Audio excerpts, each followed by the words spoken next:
Au sommaire du journal, des décors pour habiller les scanners, les salles d'attente et les salles d'examen afin de rassurer les tout-petits. Les interviews de Philippe Corcos, Marc Zins et Francis Siquenza. La Médicale vous présente le journal du RSNA.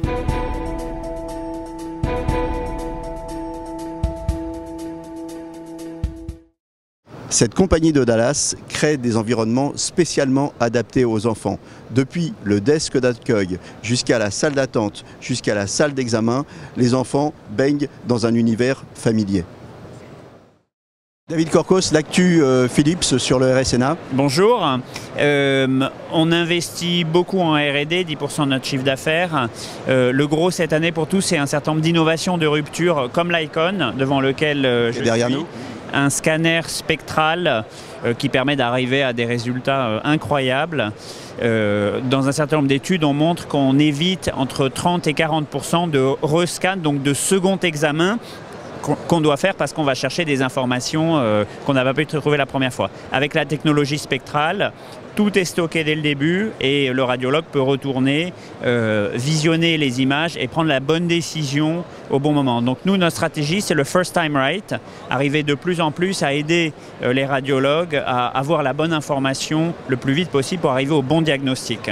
L'Icon, mais on a vu aussi des outils concernant le dépistage du cancer du sein.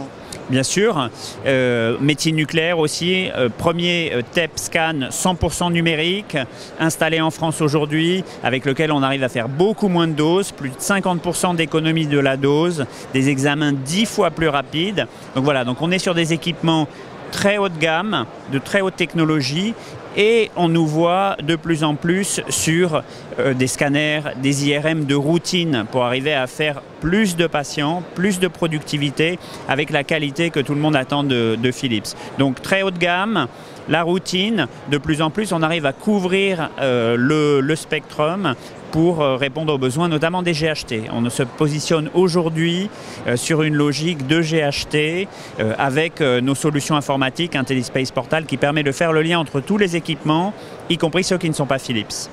Merci. Francis, cette nouvelle machine, expliquez-nous ce qu'elle fait.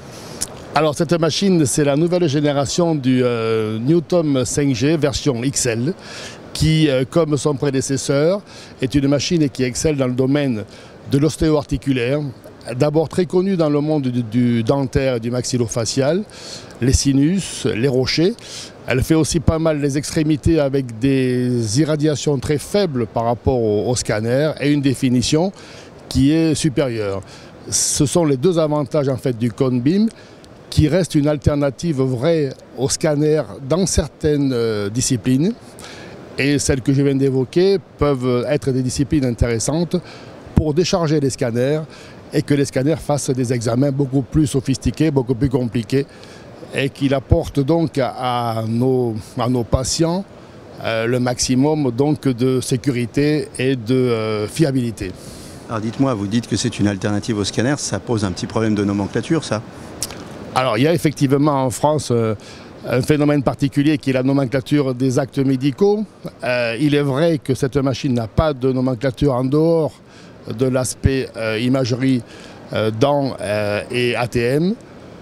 Il serait temps que les pouvoirs publics s'emparent de ce dossier parce qu'il y a quand même un intérêt pour le patient, un intérêt vis-à-vis de la dose qui est très faible et vis-à-vis de la qualité des images qui donne un diagnostic plus rapide, plus efficace et qui pourrait aussi améliorer les circuits de santé en donnant des diagnostics immédiats.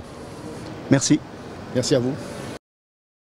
Cette année, le problème majeur qui anime toute la communauté des radiologues, c'est la montée en puissance de l'intelligence artificielle. Alors les radiologues, vous êtes une bande de révolutionnaires, vous en avez déjà vu des révolutions, est-ce que ça vous inquiète?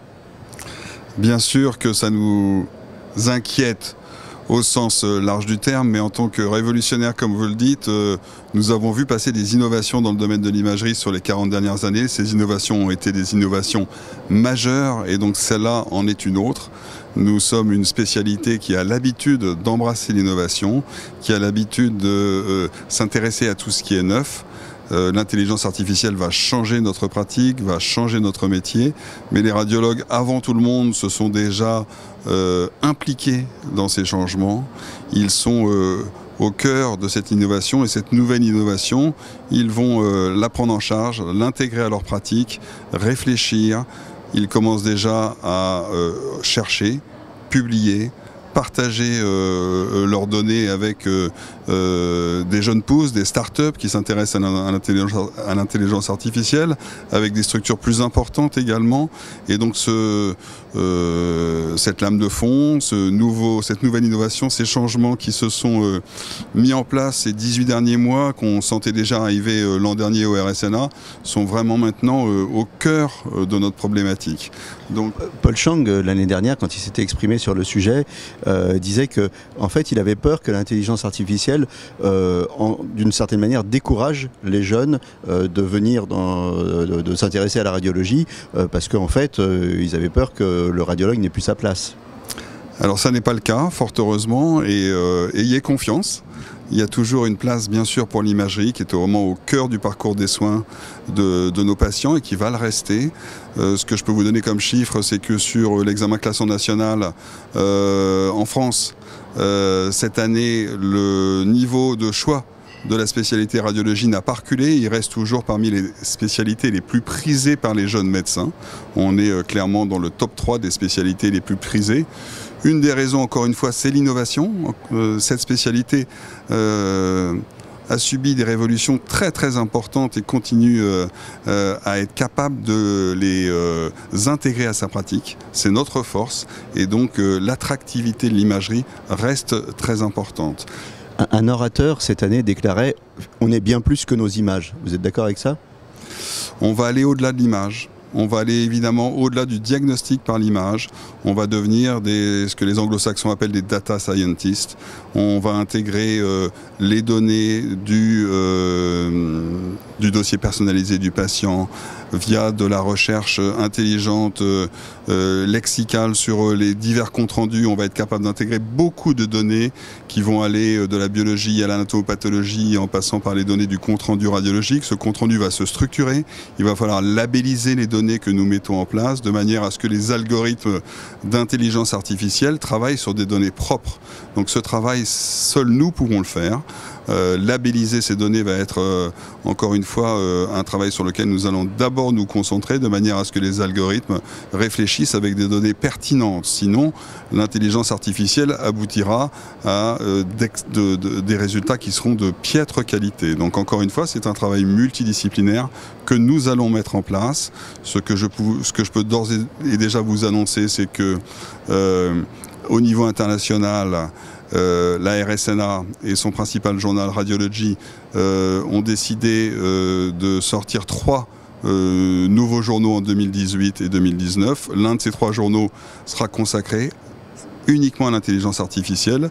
Les 2 autres, oncologie, pathologie cardiovasculaire. Donc vous voyez que l'imagerie au sens large et au niveau international s'intéresse et prend en charge et embrasse cette nouvelle évolution, cette nouvelle révolution. Merci. La robotique s'infiltre partout. Bientôt, les examens d'échographie sans opérateur faits par des robots. Est-ce que c'est bien? Pas sûr. La Médicale vous a présenté le journal du RSNA.